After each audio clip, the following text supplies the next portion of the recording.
Hello, my name is Marcus. I'm the compiler of a collection of therapy quotes entitled Psychoanalytic Self-Awareness Quotes.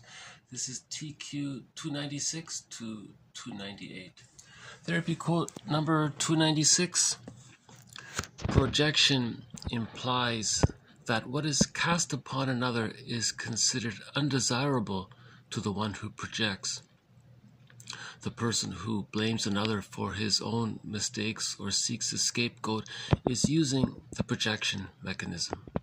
Whatever is painful from within may be projected onto another person or upon some part of reality. When the conflicting issue has been externalized, the person may, out of, quote, secondary delusion, preserve the infantile defense mechanisms of splitting, repression, and denial, view it as if it had always been an external situation.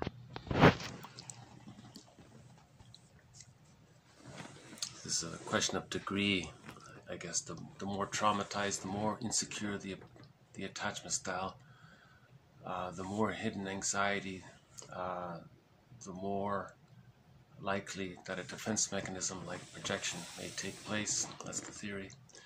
So something we don't know about ourselves, to keep it denied and split off and disassociated and repressed because the memories of pain related to this aspect of ourselves outweigh the loving memories of ourself as being loved and cared for, because it's outweighed. They don't come together to form a single image of whole self-representation. So this is called psychic splitting inside. It's painful.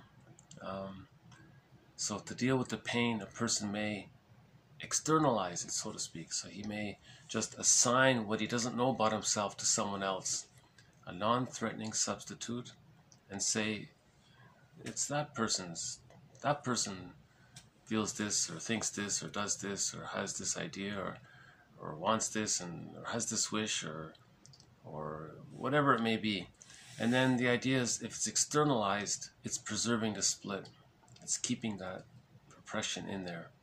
Because if he didn't externalize it, the feelings would come up, and if he doesn't have enough internalized memories, a holding interject to hold himself, then it's hard to bring the two parts together. That's why a therapist is there. Then you internalize the therapist as a holding interject. Your experience with the therapist, the good memories you have with the therapist, all of those memories condense and coalesce to form an image of the therapist, and that becomes a new holding interject. So that helps to hold the opposites and bring them together to form a cohesive self-image of the self. If the psychic splitting is there of the self and the other, then projection is one of the defense mechanisms that's used to maintain that split. So the person doesn't know he has a thought or a belief, or he's not aware of using a certain defense mechanism, or he's not aware that he's using a defense mechanism as a defense against another defense mechanism. He can just say it belongs to someone else. He can pick any non-threatening substitute other, and it has nothing to do with the other person. So someone call that a secondary delusion. But the emotion is there to keep that buried. The motive is there to keep that buried, because the person can't bring the splits together. So there's the repetition compulsion gone awry.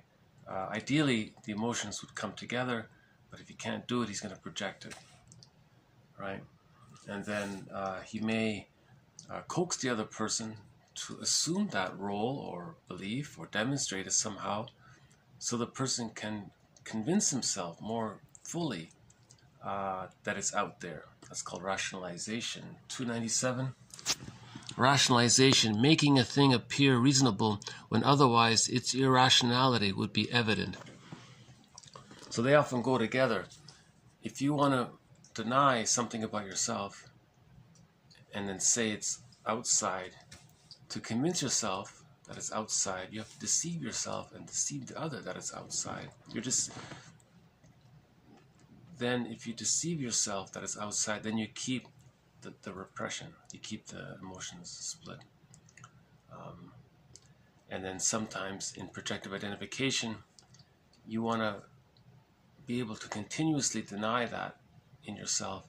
So you're constantly provoking the other to demonstrate the thing that you're accusing them of, because you don't want to face it in yourself. Right. So this leads to a person being a stranger to splitting. Precludes mourning. Splitting precludes whole object relations. Splitting precludes access to the real self, and then where someone really gets to know themselves. And if we don't know ourselves, we don't know others because we're too busy projecting. 298. When one is a stranger to oneself, then one is estranged from others too. So he's estranged from others because he's projecting onto them, because he doesn't know himself due to the splitting. That's the insecure attachment style. As mentioned before, a secure attachment style is needed to reach the psychological birth at the age of 3. At the age of 3, we reach individuation, and the psychic umbilical cord to the negative part of the mother is no longer needed because we feel enough ontological security within, and so the cathexis is within to the real self. And we had that Ubuntu quote from before: when I know who I am you. Similar idea. When I know who I am you. It's the same idea. You're not distorting reality. I know who I am. We're very similar. And it's realistic. We're all pretty much the same, right? The confusion is when we're projecting so much because of our trauma. Then we're caught in delusions and things. So I'll just do a quick zip through. Projection implies that what is cast upon another is considered undesirable to the one who projects. The person who blames another for his own mistakes or seeks a scapegoat is using the projection mechanism. Whatever is painful from within may be projected onto another person or upon some part of reality. When the conflicting issue has been externalized, the person may, out of secondary delusion to preserve the infantile defense mechanisms of splitting, repression, and denial, view it as if it had always been an external situation. Rationalization, making a thing appear reasonable when otherwise its irrationality would be evident. When one is a stranger to oneself, then one is estranged from others too. And we said earlier that projection is a mirror defense. So when we project onto another person, really the idea is so that we can see that is a part of us. So that person is serving as a mirror. Every man is my mirror, every man is my brother. It comes from that. Yeah. Okay, so this adds to our collection on defense mechanisms in this thread. And we'll add more in future videos. And we said before that rationalization is lying to yourself or lying to others and lying to yourself. It has that kind of active lying aspect of it. You want to deceive others so that you can keep something within yourself denied. Intellectualization, we said, was just not necessarily that active. It's just meant to keep away from one's feelings. So you're talking to yourself to stay away from your feelings. You're intellectualizing. Not necessarily trying to purposely project onto another person. Right? So that's the main distinction between rationalization and intellectualization. Intellectualization, these are they're talking and they're talking. It's not really about the other person. They're just trying to get away from their feelings. So that's a defense mechanism, right? Intellectualization. Rationalization is sort of in conjunction with projection and projective identification, whereby you want to externalize and keep externalized and have a constant way to tell yourself that it's always been externalized if you can control the perception, to control the lie to yourself, convince the other to adopt the lie or act out the lie, or at least show some signs of the lie so you can tell yourself that person has that trait that you're denying in yourself.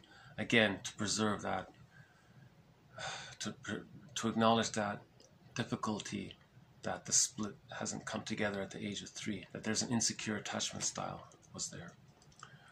So yeah, the more we use these immature infantile defensive mechanisms, the more that's a sign that's coming from the insecure attachment style. A person with a secure attachment style achieves Ubuntu and the psychological birth, and their energy is focused on the connection to their real self and the capacities of the real self. Right? So there's a difference there between, mutual relationship, mutual relating, treating others whole. We said before, whole object relating, versus this constant projecting the past onto the present and trying to undo, or trying to get what you didn't get. See, it's that repetition compulsion gone awry. So that's the dysfunction and a sign of the insecure attachment style. And the goal, of course, is to mourn the loss of not having had a secure attachment style. And that can be done by strengthening our awareness, building our ego, recognizing the parent as being someone who was caught in their existential dilemma. They may have had prenatal trauma, birth trauma, situational trauma, intergenerational trauma at the dentist, school shock, trauma with procedures, trauma from other ways, and so as we recognize that the other had some existential dilemma, then that brings up feelings in ourselves. And then with reparation of the other, that leads to reparation of the self, that leads to whole object relations that way.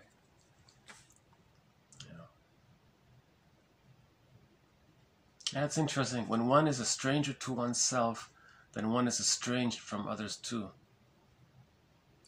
See, a symptom of trauma, you have that sort of disassociative quality a little bit, like you're not fully present, you're a little bit, like someone said, you're a bystander in a movie, you're kind of just watching things a little bit, you're not fully there. It's like highway hypnosis. You missed your exit, because you were thinking about something else, a little bit like that. And we had a video before from Bromberg, that whole list of expressions describing the after effects of trauma. He called trauma an emotional tsunami, and the after effects of it, he called it the shadow of the tsunami. It's a good book, Philip Bromberg. So that trauma makes us a stranger to ourselves. Prenatal trauma, birth trauma, situational trauma, developmental trauma, that makes us a stranger to ourselves. Then we feel estranged to others, So the moral revolution that Wilson was calling for is for each person to adopt, to exercise their innate moral agency, to know themselves. To know themselves. Remember, the self has the conscious and the unconscious. To know both, the conscious and the unconscious. Long ago, this used to be called where it was, ego shall be. So it is the unconscious, ego is the conscious. But now we can just simply say the self has a conscious and an unconscious. So to know thyself, we're knowing both parts. And that's the moral revolution, to know ourselves.